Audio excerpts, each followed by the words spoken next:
how did things with First Wrestling come about? Um, it was essentially me, I think, I was like talking about my love of wrestling. I was having like a moment. I don't remember what it was. It was a burlesque routine or something that was in a show. And it just had me waxing poetic about how I grew up. My early youth was was wrestling. I grew up on the A team. I got to watch the cartoons. I had the fucking characters. Like I was so all about the Hulk Hogan era, Roddy Piper, Andre the Giant, all of that fun stuff. And some of the independent wrestlers. My dad was friends with the Blackwell family back in the day. Oh, sure. Okay. Yeah. So I had the local stuff too. Anyway, so I was waxing about that and kind of being like, oh, that was so fun. And then my friend was just like, there's a show that happens. I've been in one and you should do it with me. And then so by the next time the show came through, it was time to book. I got the connect from Eric, and he was like, hey, do you want to do this thing? And I was like, fuck yeah, I do. Are you kidding me? Like, yes, please. So made me very happy. And also my mom was still such an avid wrestling fan. Like she watched like all the progressions of things, that when I told her I was actually getting to do a wrestling show, she's like, oh my God, are you going to finally start wrestling? Are you going to actually go? I was like, no, but I'm going to go in the ring and do stuff and strip in the ring. And she was like, you know what? That's perfect. Better than a ring girl, like the in between, like, and I was like, yeah, it's great. And that answers our fan question.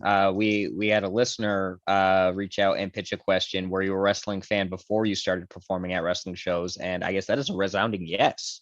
Yeah. Yes, absolutely. I mean, I didn't follow it. I didn't follow like the overculture one, like the main, like the big shit. That's basically I got busy with burlesque and I stopped watching TV. Like I don't follow sports and stuff for that either. It's like I just do stuff.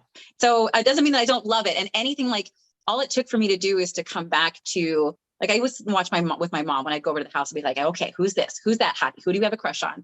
And then it wasn't when I got to come into to First Wrestling. And it literally took me all of like 30 seconds from like the opening credit and the first match where I'm just like, I get goosebumps thinking about it, where I'm like, yes, this is what I've been missing. What a beautiful bridge of all things. I'm like, oh my gosh, this is fucking wonderful. Sure. And there's a magic of independent wrestling that I just don't see. Like, yes, I love big pageantry. Fuck yeah. I love being on big stages with thousands of people. There's just something magical about that space and about the energy of those fans and whatever, that I was just like, sign me up. Anytime that I'm in town and available for anything y'all do, like I'm in. So first time getting into a ring, like how different was that versus performing on a stage, or I guess like any sort of flat surface? Between this and like go stand on your couch cushion. So that makes like what you do all the more impressive, because of just like having to deal with the ropes, the turnbuckles, like all of the bounce and give of the ring.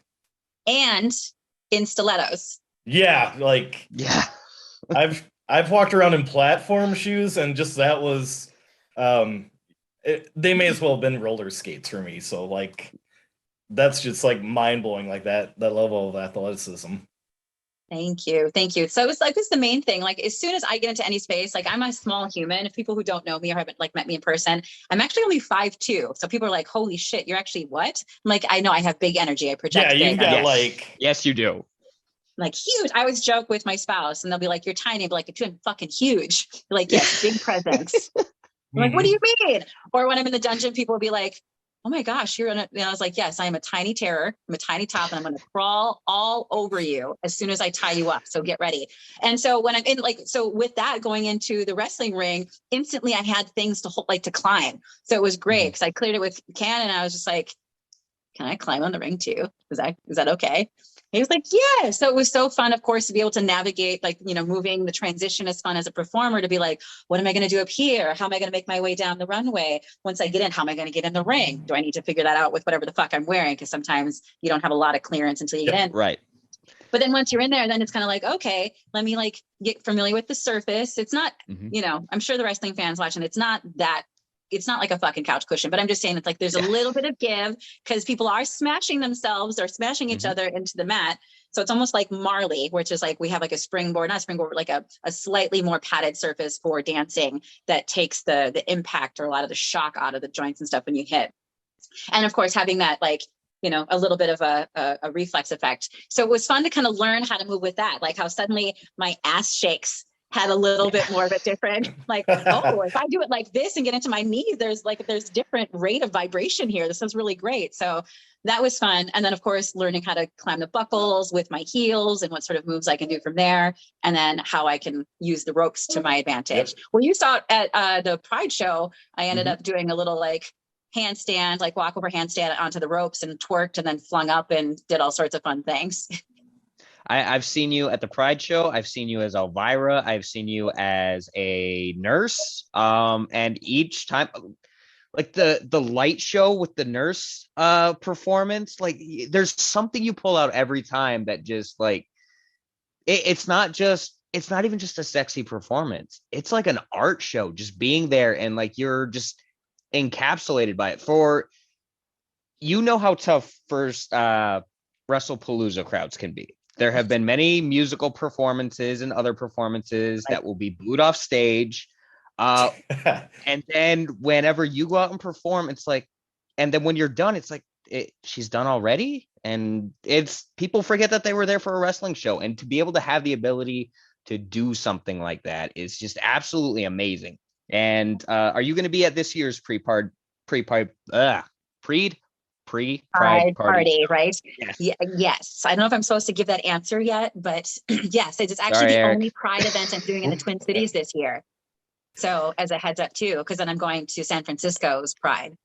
All right. Oh, cool. Well, there will be a lot of listeners there. Stop by, say hi to Sweetpea. She's very friendly after the shows. We'll talk to anybody. Yep. Photos. I'll have photos to sell. Yes, all that fun stuff. I'm looking forward to it. And sorry, Eric, if we blew the lead on that one. No, I mean, I'm sure not, because I've seen now, and it makes me so happy that it's like it's not a WrestlePalooza without Sweetpea, which makes me feel. It makes me feel so good. Like the experience that I also have with WrestlePalooza audiences, or when I get to do wrestling audiences, is like I never heard my name chanted.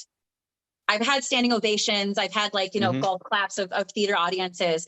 But because WrestlePalooza or First Wrestling fans are so interactive with like, it's like they get in on all the like, I'm supposed to boo here or this is what you say here, So to have the, like to have the cheers and stuff and then have people start chanting, whether it's before or after, is fucking incredible. It's one of the reasons why I'm always like, it's one of my favorite audiences. Like I love doing First Wrestling shows. It's a high. Yeah, it absolutely is. When people like, hear a thing or see a prop out and they follow me, and all of a sudden somebody was like, "Oh shit, it's Sweetpea!" Everybody starts chanting or something. Yeah. Oh, it's fantastic. Or even like, I don't think I got an introduction with my nurse one last time because there was a tech issue. But it was great because when the prop was laid, somebody started in the audience, and then basically the people had hyped it for me to walk through. Oh. Yeah.